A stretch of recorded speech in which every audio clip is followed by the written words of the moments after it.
안녕하십니까, 강영천입니다. 오늘 강영천의 스쿠버 다이빙 이야기는 저희들이 고압산소 챔버 치료를 받을 때 발생할 수 있는 산소 중독에 관한 내용입니다. 저는 저하고 절친이라고 생각하는데 본인은 어떻게 생각하는지 잘 모르겠습니다만은 이분이 최근에 감압병 증상이 나와서 귀국해서 그 챔버 치료를 받았습니다. 근데 그 마지막 그 다이빙 때 이런 산소 중독 증상이 나타났었나고 합니다. 그래서 오늘은 저희들이 알고 있어야 될 것 같아서 저희들이 챔버 치료하는 도중에 산소 중독에 의한 발작 이렇게 제목을 붙였습니다. 실제로 Oxygen Toxicity Conversion 그래가지고 OTC 이렇게 부릅니다. 저희들 병원에서는.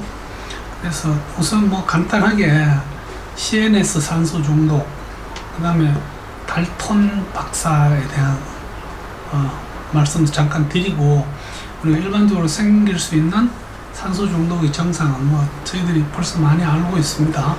그 다음에 고압산소 치료에 적응이 되는 질환들, 그 다음에 이 고압산소 치료를 받고 있을 때 만약에 그 CNS 산소 중독이 나타나면 그게 얼마나 많이 나타날지 그거 말씀드리고, 거기에 대한 대처 정도로 한번 순서를 잡아봤습니다. 산소 중독은 잘 아시다시피 CNS 산소 중독, 폐산소 중독, 그 다음에 안구에도 그런 게 있습니다. 산소의 전체적인 부분압이 증가하면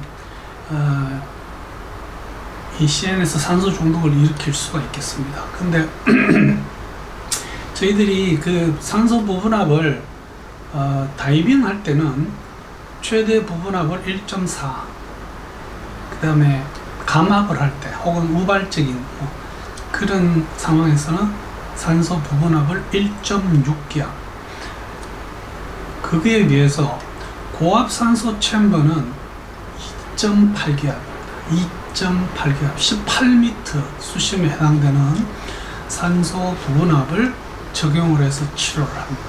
그래서 처음 다이빙 배우시고 나이트록스 배우시고 할 때 이 1.4와 1.6이라는 수치가 어떤 면에서는 굉장히 공포심 있게 다가옵니다. 1.4에 해당되는 수심, 예를 들면 공기를 가지고 57m, 32% 나이트록스를 가지고 33m, 요거를 꼴딱 넘어서는 순간 바로 발작이 온다는 그런 오해를 하고 계시는 분들이 계십니다. 아닙니다. 이 노출되는 어떤 산소의 부분압은 굉장히 유두리가 많습니다. 그래서 다이빙에 적절한 부분압을 정한 거고요. 그 다음에 상황에 따라서 챔버 치료를 할 때 부분압을 다시 정하는 겁니다. 그래서 왜 그렇게 정하는가를 또 요 뒤에 말씀을 드리겠습니다. 잘 아시다시피 닥터 존 돌턴이라고 있죠. 이 사람이 부분압에 대한 이론을 냈던 사람입니다. 근데 왜 우리가 다이빙 할 때는 1.4고 어째서 챔버에서는 2.8이 가능하냐? 굉장히 현실적인 질문입니다.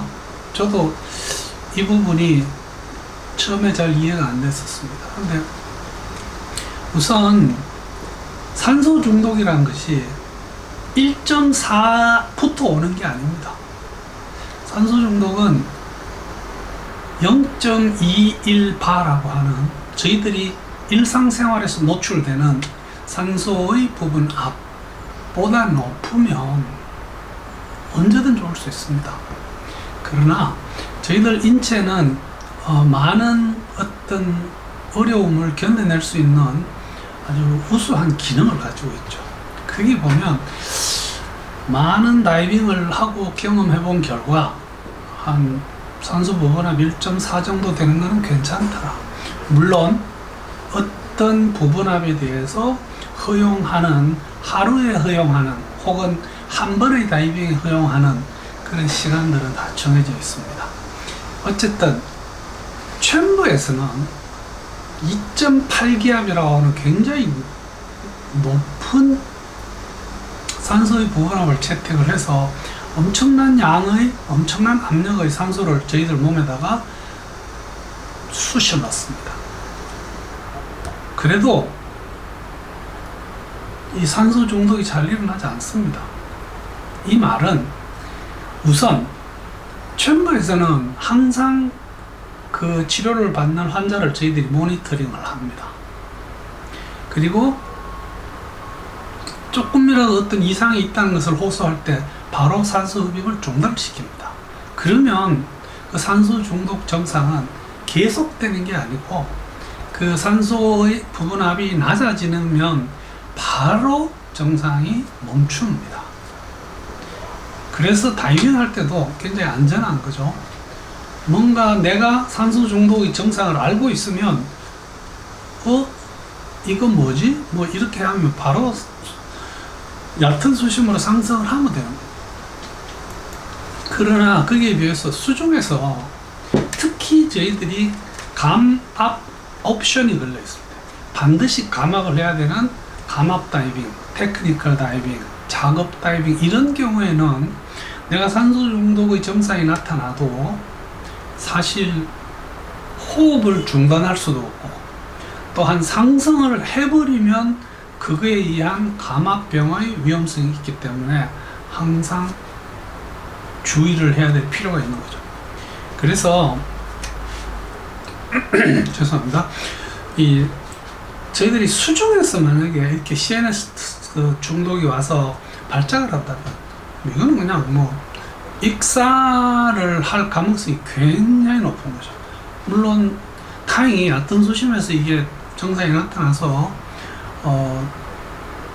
살아남으신 친구분도 있습니다. 그래서 증상은 뭐 잘 아시다시피 convented 혹은 cvented 외우고요.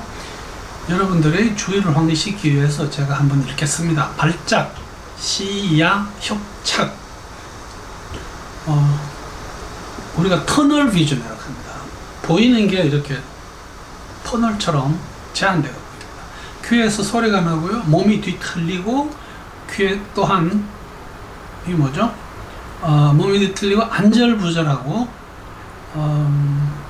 현기증이 납니다. N이 빠졌네요. N은 욕지기가 되겠습니다. nausea, 메스껍다. 그래서 이런 것들이 만약에 저희들이 다이빙 중에 나타난다면 바로 보다 얕은 그 수면으로 상승을 하면 됩니다. 챔버 안에서 만약에 이런 게 나타나면 바로 산소 흡입을 중단하고 공기를 흡입하면 됩니다. 그래서 우리가 고압산소 치료를 하는 것은 사실은 다이버들은 그냥 다이빙에 관심이 있지만 굉장히 중증 환자들이 고압산소에서 많은 도움을 받고 이런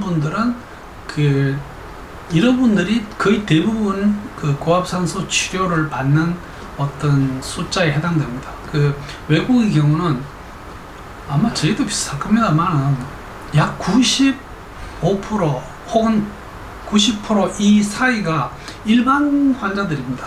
다이버는 약 5%에서 10% 될 똥 말똥 그렇습니다. 저희들 조직에 혈류가 원만해지지 않는 모든 병들은 이 고압산소 치료에 적응이 됩니다. 그래서 제일 유명한 많이들 알고 있는 것이 바로 이런 그 당뇨성 괴사 썩어 들어간다는 뜻이죠.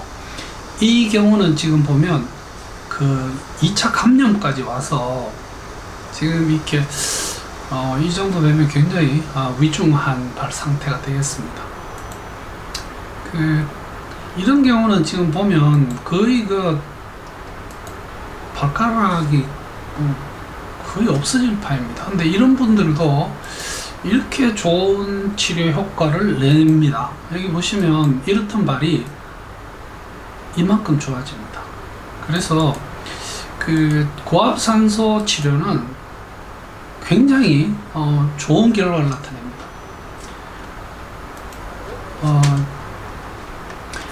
과연 저희들이 고압산소 챔버에서 고압산소 치료를 받고 있는 동안 CNS 산소 중독이 나타나는, 특히 그 중에서 발작이 나타나는 경우는 어느 정도 될까?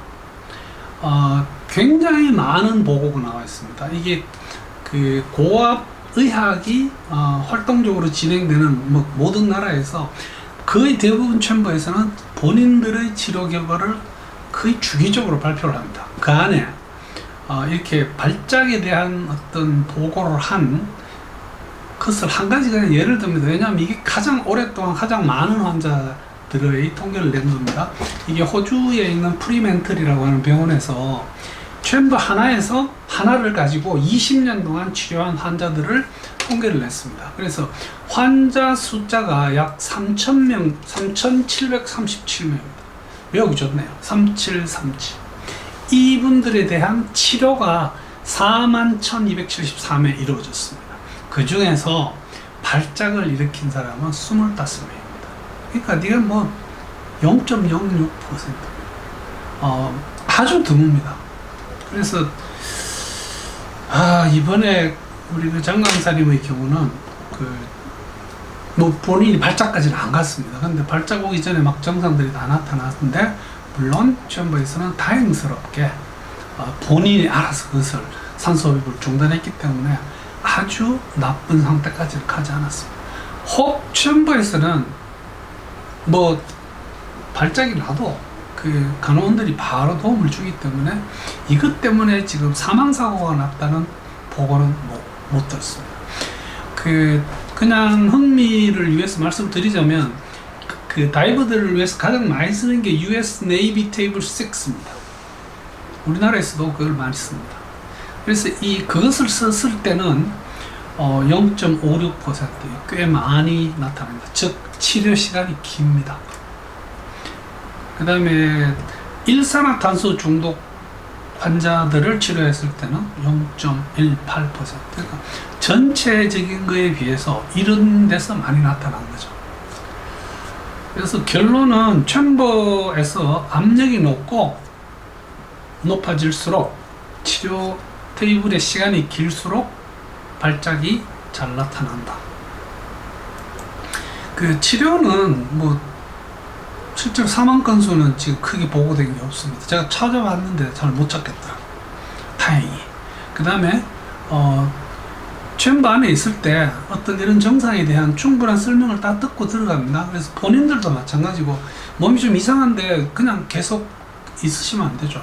바로 챔버 밖에 있는 관리자 혹은 챔버 안에 있는 간호사에게 이야기를 하고 대처를 하면 됩니다. 제일 중요한 게 본인이 산소 중독의 증상을 정확하게 알고 있어야 된다는 거죠.